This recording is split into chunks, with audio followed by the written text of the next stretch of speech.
It's graduation season, and for the graduates, a feeling of accomplishment and success. But those feelings may be fleeting in a struggling U.S. economic recovery when faced with the prospects of finding a job. In so many words, the U.S. is facing a jobs crisis. The official unemployment rate has remained above a stubborn 8%, even as the newest administration has vowed to lower it substantially.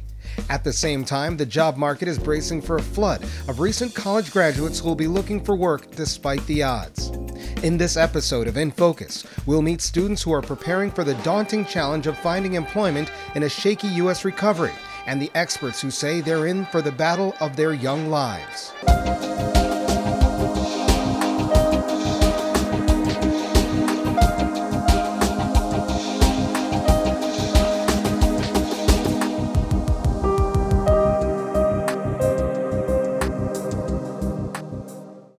Sarah, when is that meeting thing we're going to?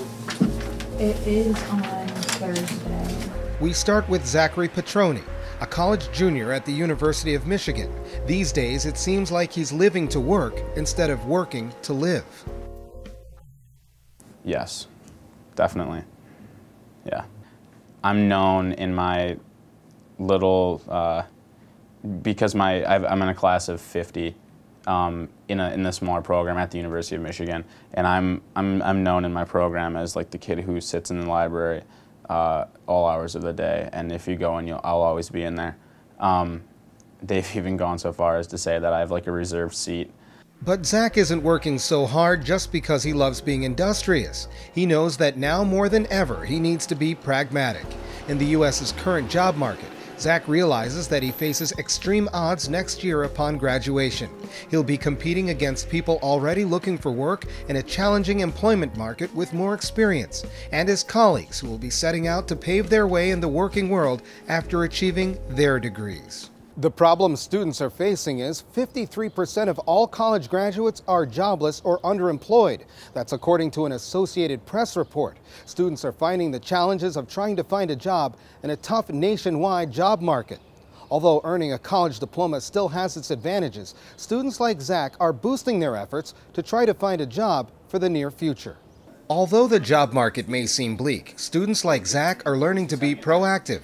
While being enrolled in college, Zach has taken on an internship in Washington, D.C. at the Council on Hemispheric Affairs, where he holds numerous positions. But eventually, he says he'd like to pursue public policy and earn a law degree. His monetary compensation at Koha is nominal, but he works 40 hours a week like he would a regular full-time job. So my responsibilities vary from kind of being the office manager, overlooking everything that's being published and being the final stop in the editing process. Zach says the constant grind doesn't end with the internship. He continues a constant focus on academia and work on campus in Michigan. For other graduating students, concerns over finding work upon graduation are also on their minds. I have the high honor to present these candidates for degrees of business administration, in accounting. Early on a Saturday morning, thousands of graduates at Howard University celebrated earning their diplomas. The recent grads and their family members are jubilant. For the degrees of Bachelor of Arts and Bachelor of Science. It feels great. It's a little overwhelming, but now that everything is done, it's a great accomplishment. It's like I can finally breathe and just take the next step in my life. It's an extremely amazing feeling, man. It's a long road, a lot of hard work, dedication, perseverance. But underlying the elation of completing years of studies, students realize that their struggle has really just begun as they explore the different avenues that they'll take to make a living. I do hear the concerns. I think that people are a little afraid that, in today's economy and society, more people are graduating from college, which means that a college degree alone won't get you as far as it may have gotten you before. But I do think, as I've stated, that there are opportunities. I do think that if you specialize or look for particular opportunities, you can find them. I think that you just have to kind of look a little bit deeper, look a little bit longer and a little bit harder, and maybe look at your interests. What are you interested in? Kind of not go to the main, the core things that people want to do, and kind of find your own niche is kind of what we say. More often, students are attempting to arm themselves early, bracing for the challenges of the job market, working more hours and taking an increased number of credits.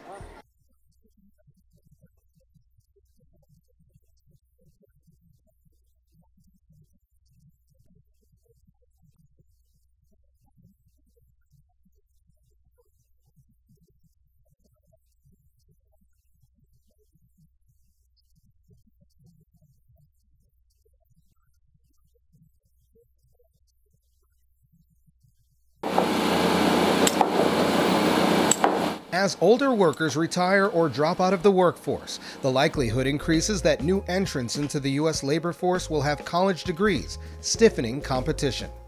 A very clear effect is that some of them are avoiding the labor market altogether. Graduate schools, including our program here at Georgetown, tend to get a lot more applications during a recession. And over the last 2 or 3 years, our applications have been much higher. For students who are actually entering the job market, I'm not sure that what they pursue is so much different, but what they can actually end up in. Some students say they've had to adapt to the professional demands of an employment-challenged work environment. Some have taken on non-traditional studies, while others argue that it's best to maintain a strong drive to mitigate the possibility of others vying for the same position. I think you kind of have to delve a little deeper, look a little bit harder, search a little bit stronger and a little bit more diligently. But I do think that opportunities are available. It's tough out there. The job market's pretty tight. The economy's not doing so well. The unemployment rate's decreased a little bit, but it's still pretty high. It's at like, what, 8%? I mean, even kids coming out of Georgetown, which is a pretty good university, you know, still have a hard time finding internships. It's bleak out there. It's not easy, that's for sure. Holzer says that maintaining a competitive edge in the job market is not equal for everyone. Other factors not necessarily directly affected by academia can put certain demographic groups at a disadvantage. There's a racial dynamic too. African Americans always get hit harder in a downturn. For every percentage point by which white unemployment goes up, the unemployment for blacks will usually rise by 2 percentage points. That's been true in every previous recession. It's true this time as well. Having more education, more work experience can somewhat cushion that blow, but not completely. And economists have studied this for a while. We have some sense of what causes that, maybe lower work experience or lower seniority in some sectors, lower education levels that make it easier for employers to let them go. And then, of course, when they're searching for new jobs, it simply takes them longer to find them because of a whole range of barriers, ranging from discrimination, weaker employment networks, spatial mismatch from where the jobs are, and of course, weaker educational outcomes too. I'm gonna just try to do a lot of networking and network with people within my nonprofit organization that I participate in. So yeah, I'm gonna just look everywhere basically.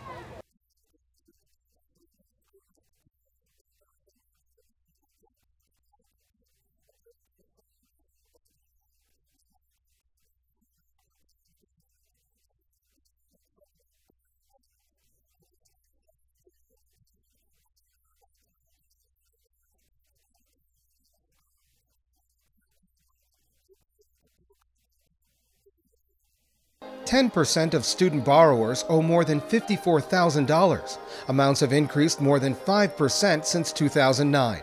Because of steadily rising tuition costs and a weak economy, students are forced to depend on loans to finance their educations.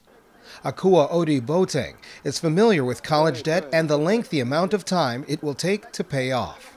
Around 40,000. I hope to be able to finish paying it off in 5 years if I could get a good job. But if not, I'll take the standard route of 10 years. Akua is graduating with a degree in nutritional science. I believe there's a need for people in my field. There's a need for people to go out into the communities and educate people about what they can eat and what they should not eat. Because a lot of diseases at the moment are related to diet and nutrition. Diseases like diabetes, hypertension are all related to the lifestyle that people choose and the kinds of food that people choose. And even though we all think everybody knows what to eat, there are several people out there who do not and who think what they are eating is healthy when it is not. The Ghanaian-born sciences graduate chose her field to expand opportunities for employment in the U.S. or Ghana. But she says before she truly reaps the benefits of her education, she'll need to pay off tens of thousands of dollars in debt during a suffering global economy. It's a little scary because right from childhood you are told go to school so you can be successful, but going to school in itself lets you get a lot of debt, and there's not a lot of jobs out there for you to work in the passion or in the field that you studied in to be able to pay back the loans that you took to go to school. So it's a little scary graduating. Even though we are happy, we are also a little scared. To add insult to the injury, an increasing amount of colleges and universities are charging more than what the average American earns.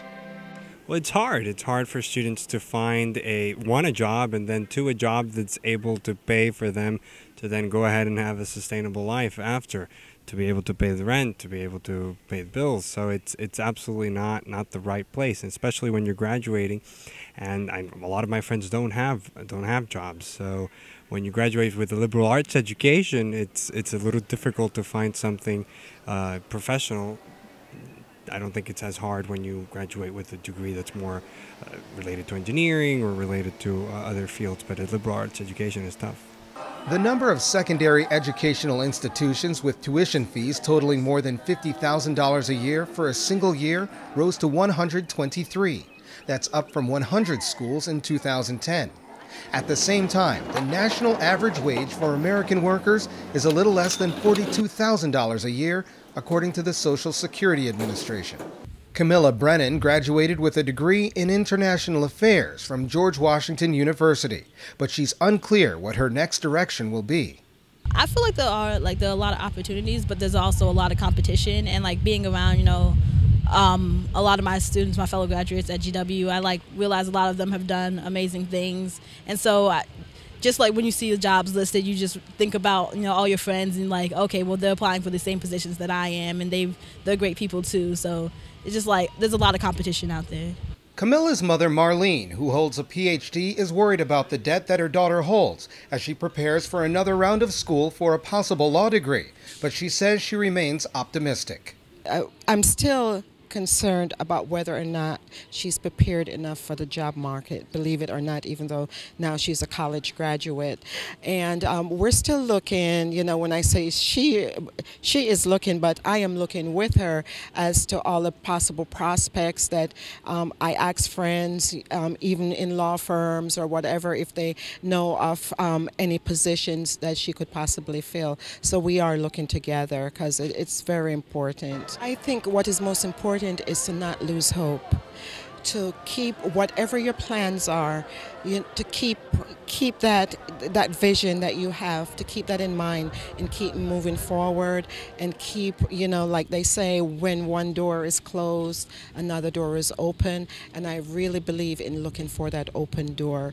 Zach says that students he knows are taking a realistic approach regarding the amount of debt they'll possess for what could be several years. But he says preparation is vital to ensure that the amount of debt will eventually be paid off. I think debt definitely comes into play, but it's one of those where I think a lot of people from my generation know that they're going to have to bite the bullet. It's just something that you're going to have to take on if you want to succeed. It would be difficult to find someone who's experienced the value of a secondary education to say that earning a diploma is not worth the time or the money. For many, doing the alternative of trying to find a job without the proper accreditation is frightening. But perhaps just as concerning is the decades of financial debt for college graduates who can't find the right job to offset a massive debt load.